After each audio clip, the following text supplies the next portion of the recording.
Hey guys, how's it going? This is John, Gamester81, and welcome back. And today in Game Talk, we have a special guest. We have PatTheNESpunk. Pat, what's up, buddy? How's it going, John? Thanks for having me. No, it's a pleasure having you on the show, man. I've been a big fan of your channel for a long time now. Now, for those of the viewers that haven't necessarily seen your channel, can you kind of briefly describe what kind of videos you put together? Well, it's kind of hard to describe myself. I do old school NES reviews, but in a kind of quirky, weird way. I kind of take a unique approach in that I don't review games I think I really love necessarily or are really bad games, but games I find that are unique to the system or left an impact on me. Right. Along the way, I sort of incorporate a storyline in most of my videos. If you saw my videos from the beginning up until now, they become more heavily involved. So I think I take a unique spin on it in that it's almost like I'm doing short films that incorporate an NES review versus straight video reviews. But I like doing it. That's my style. Right. Have you been inspired by any one particular YouTuber, or are you just kind of... Not any one particular YouTuber's inspired me. Going back to the late 90s, I was a huge fan of this guy named Sean Baby, who was like one of the first internet celebrities, I think you could say. And he used to do typed NES reviews. He would do like the worst NES games and look at NES games. Also, there was a website called TSR's Archive in the late 90s. That kind of what spurred me on to get back into collecting NES games, because this guy posted articles about the M82, the M8 demo units. He would post articles about the Bible games, the Wisdom Tree games, and unique games like the Walleye Bear and the No Gang. And once I started reading those articles, I was like, wow, there's a whole genre and plethora of games I had no idea existed. So that kind of got me back into collecting. Right. Your Nintendo collection is just amazing, man. How many games do you have? You pretty much almost a complete set, or? If you're just counting unique games, I'm missing only 5 games out of the whole set, and if you're including doubled games that are boxed, I have about 200 boxed games. So I probably have close to 1,000 NES games if you want to take it all into consideration. And how many NES games are there in the library? About 700 and something, aren't there? Depending on what your count is, it's about 773 unique, around there. But some lists are different than others in terms of double counting games. Like, for example, double counting Super Mario / Duck Hunt versus Super Mario Brothers and Duck Hunt Hunt separately. Excuse me, I can't say Duck Hunt. It's all good. And you have also a number of accessories as well. I mean, your collection is... What are some of the more rare accessories for the NES that you have? Oh, wow, some of the more rare accessories. I have the Rollin' Rocker. I don't know if you saw my Christmas episode that made an appearance there. I have a boxed Konami laser scope. Wow. That's pretty cool. I have the Power Glove in the case. Now, getting a Power Glove by itself is it's not too hard to get, but finding it in... Mattel put out a plastic case that had like this, you opened it up, and it had a handle on it. And inside, it had like a molded plastic part where you'd put the Power Glove in, you'd put the sensors, and it even had a place for the game, which at the time would have been, like Super Glove Ball. So that's a pretty cool accessory I have as well. Wow. I guess you're not counting the demo units as accessories, because those are by far the rarest items I probably own. Right. You mentioned those before, the M82 and the M8, right? Correct. Yeah. Briefly describe what those are about to the viewers who don't know. The M8, M was basically the designation Nintendo had for their display units / demonstration models. So if you go into a store nowadays and if you see like a little Pokemon cardboard standee, that's in the M series. And they started all the way back at M1, obviously, and sequentially they keep going up. So the M8 was an in-store demonstration unit. Really a giant ROM board with games that were on this ROM board, like a giant multi-card basically. And what it was this like consoleized sort of like old school PC desktop before they were towers. You'd put a monitor on top. It looked like that, and there were 16 games or 15 on one of the models, games that were built into the front, saying what the name of the game was, and you'd click a button to scroll through these games and play them. And the games had a time limit. I believe on the M8, the maximum it could be set to was, I believe, about 20 minutes. Okay. And so these came out, I want to say they came out in early or spring of 1986, once the console was being sold nationwide. and it's an incredibly hard to find piece. Just because most of them are either returned to Nintendo, destroyed, or who knows what happened. And there's actually even a debate of how many exist. Each one of these M8s has an individual number on them, and they don't go up that high. So maybe 1,000 were made. Wow. Maybe. Do you want me to go run and get it? Yeah. What's the number on your system? I don't know, You know? to be honest. Yeah. There are 3 different models, and I have the model that came second. The original model actually had a stack up on it. All 3 models of the M8 have like 80-90% the same games, but there's a few games that are different between each. But the first model is incredibly hard to find. That had stack up on it, and that model rarely shows up. And when it does, it goes on eBay, I think, for at least $3 grand easily. Wow. Wow. Now the M82 was the follow-up, or M8-2, as the second demonstration unit, and that started showing up in stores. I believe it was probably 88, about early 88, I want to say, or late 87. And that was an in-store demonstration unit as well that you can play multiple games. However, they were not, they weren't on a giant ROM board. You would put the games into these slots in the front. You'd open it up with a special driver, put the game carts in of your choice, then click the button to scroll through the games. So it's a little bit more versatile since you can play. It plays most of the NES games, not 100%, but say 98% of the NES games, and that's why it's much more desirable because of that. Sure. Now, is the M8 the first model you're mentioning? Is that kind of like the PlayChoice 10 in a sense, or the board? You could. The PlayChoice 10 had individual boards. Right. That you basically put into one main motherboard. Okay. This was just one giant, One big board. CPU motherboard. So you couldn't customize it or anything like that, like the M82 or anything like that, right? If you were really savvy, you can probably find where the EPROMs were on the board and probably, write to those EPROMs. But then it wouldn't make any sense because on the front display you couldn't change what the games said. It was just like a piece of plastic vinyl on the front that said what games they were. The M82 was cooler because it had the plexiglass in the front, and with numbers on the plexiglass for what game you were playing, so you could see what game you were based on what cart was in there. So that's why, again, collectors like that a lot better. Sure. Where do you find these unique items? Is it eBay, or do you have? I mean, if you have a secret you don't want to share, I understand that too. But no, I get some of my. I get some of my stuff through contacts. The M8 was found through a friend of mine who lived, I believe, in Michigan. It was years back. And he went to one of those giant flea markets that had like an indoor section. So sometimes you go to these flea markets that have like a game seller that has games there. And he knew I was looking for the M82, so he was on the lookout. But then he goes, I found this thing. It wasn't the M82, but it was this gray unit that had games on the front. And I'm immediately like, oh my God, that's an M8. I went nuts because the M8 is probably 5 to 10 times harder to find than an M82. Like an M8 will come up on eBay maybe twice a year at most, but you'd be lucky to see it once.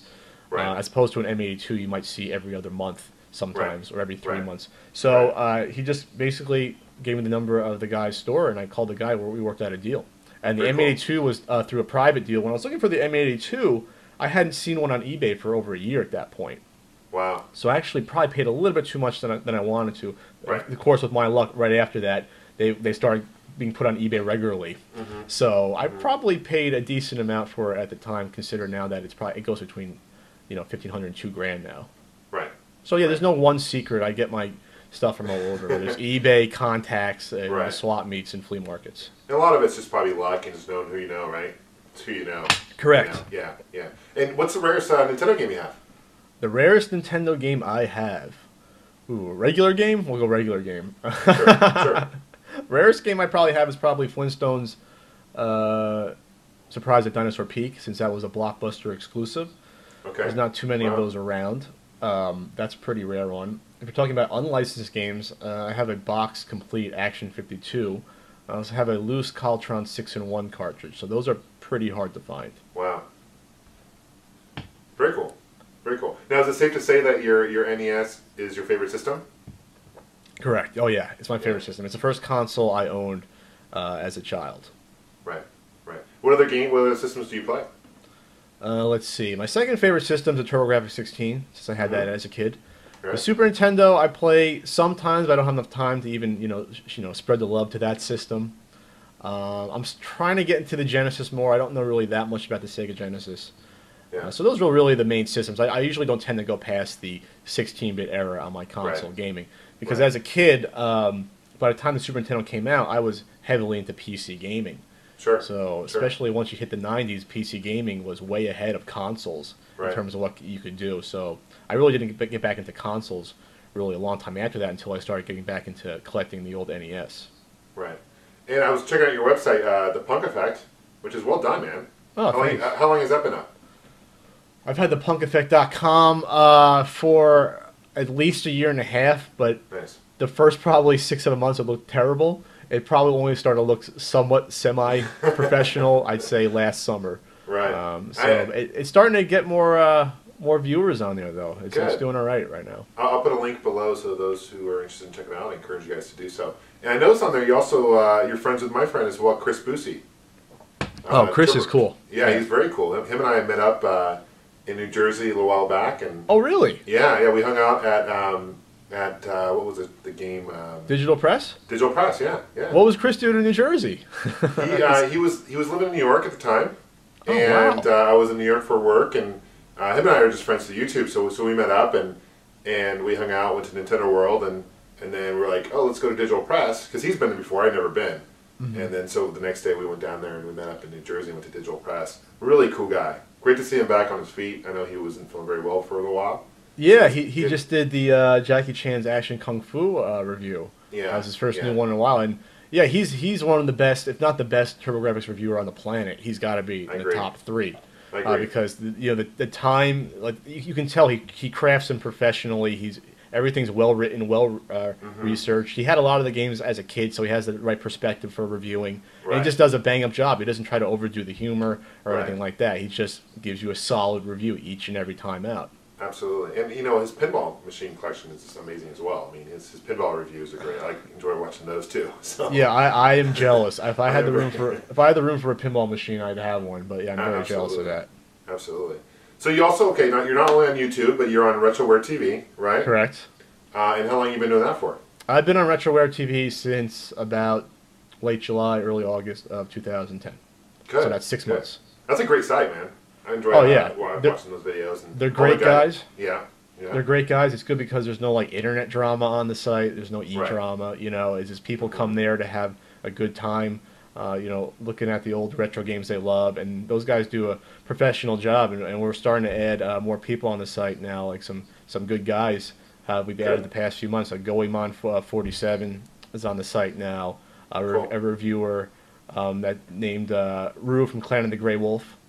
He does a 16-bit Gem series, which is an excellent review series looking at kind of underappreciated Genesis and Super Nintendo games. He's on there, and of course Derek Alexander, the Happy Video Game Nerd, is probably the biggest draw of the site. Sure. No. Yeah. He definitely puts his editing skills are great. I mean, his videos are fun to watch. Yeah, Derek's great.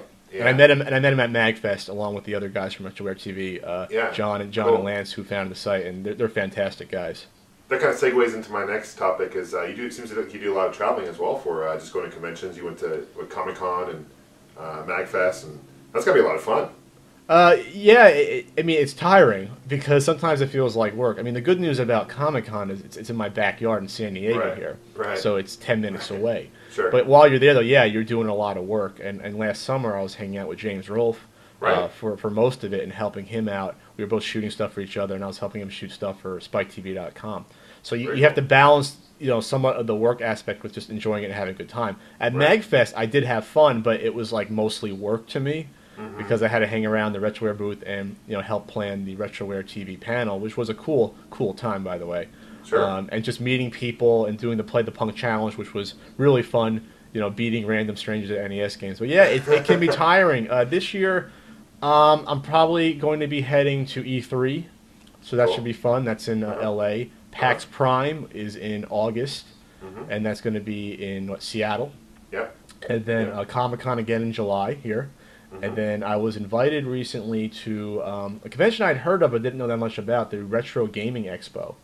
And that, I believe, is at the end of September. And I think that's more or less like a MagFest type event where you're basically focused on playing games and having fun, but the retro console. So that should be that's right up my alley. That's in Portland, isn't it?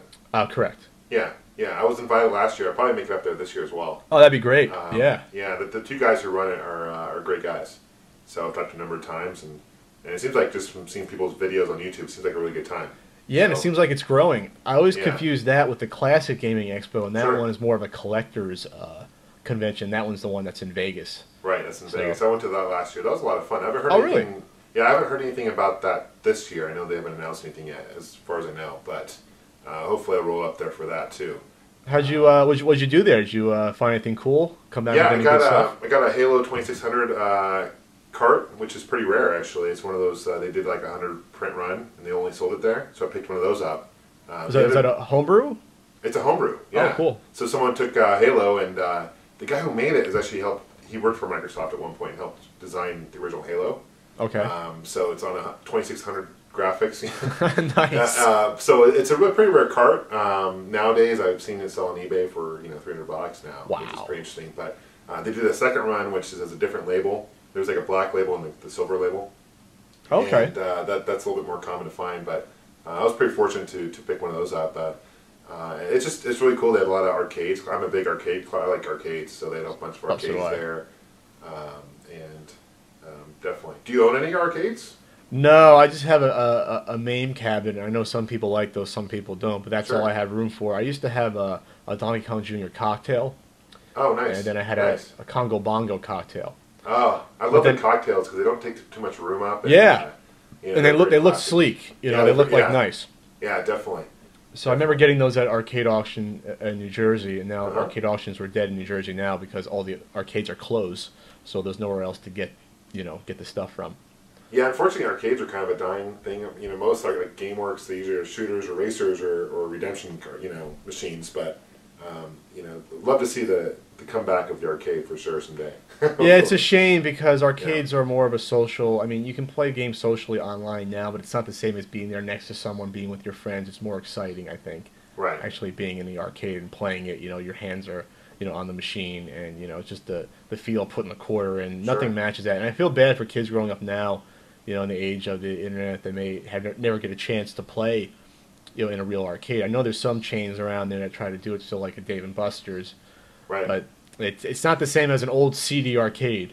Sure. Where you weren't sure if you'd be knifed if you went in there, Yeah, absolutely, absolutely. Well, hey, Pat, it's been great having you on the show, man. Well, I appreciate it. Keep up the great work. I encourage people to check you out. Definitely subscribe to you and give you some support, and check out your website. Check out RetroWord TV. I think those are all great sites, man. So continue what you're doing. I'll try. I'll try until I get tired of it or drop dead. Comes first. All right, man. Hopefully we'll see you at Retro Gaming Expo or PAX or one of these conventions coming up. I'll be there. I'm not hard to find. All right. Take care, Pat. Thank you. All right. Thanks a lot. All right.